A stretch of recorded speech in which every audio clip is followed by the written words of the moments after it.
I want to talk to you about driver. I really, really want you to hit driver better because I know it's going to make the game easier and it's going to make it more fun. So I want to talk to you about setup. Now, I know what you're thinking. You're thinking, Chris, setup's boring. I've watched loads of videos on setup, but there's so many golfers that I see who are still getting setup wrong. And it causes so many knock-on effects, and it causes them to miss fairways and reduces how far they can hit the golf ball. So I want to cover 3 things in this video that I want you to be aware of at setup. Number 1 is ball position. Now, so many golfers relate ball position to their feet, so we know that the ball should be kind of up in our stance, so towards our lead heel. But that's the easiest reference. What we really need to do is reference where is the ball relative to your upper body. That's what creates the upward hit, and that's what we need to do. We need to have the ball forward of the middle of me. So I'm going to use the kind of buttons under my jumper. And you can see how the ball is forward.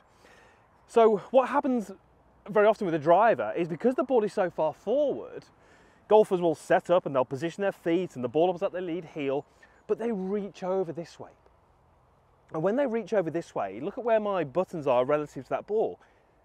They're pretty much in line. So even though relative to my feet it looks forwards, relative to my upper body, it's actually pretty central.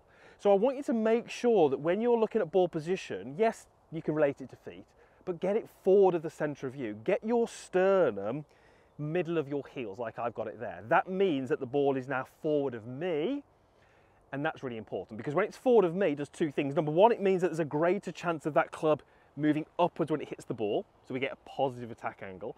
And if the ball is forward relative to me, it actually gives that club face more time to square up, and the majority of you who struggle will struggle with shots that go out to the right. Giving you a little bit more time to square the face, really important. Second thing I want you to be aware of, shaft angle. We would like that club shaft to be nice and neutral at setup.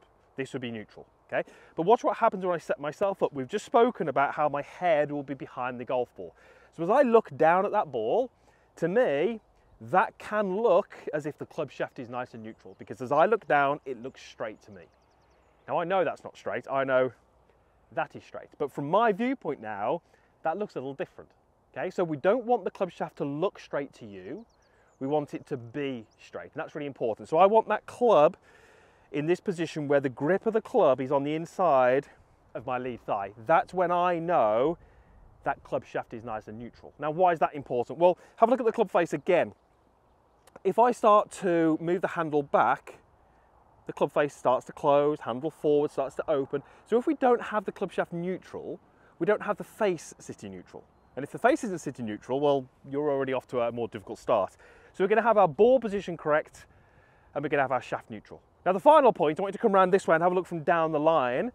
So I'm going to set myself up. Really common with the driver, and again this is related to ball position, to have the toes, the knees, the hips all aligned where you want to hit the golf ball, but having the shoulders aligned too much to the left. Really common with the driver, and again it's because that ball is so far forward.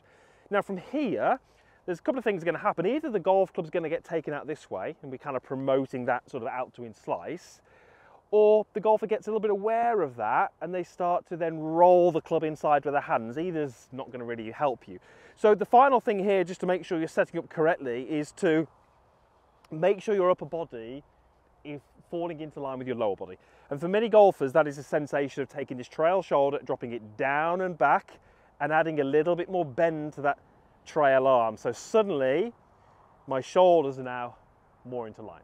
If you can do those 3 things, ball forward, shaft neutral, shoulder line good,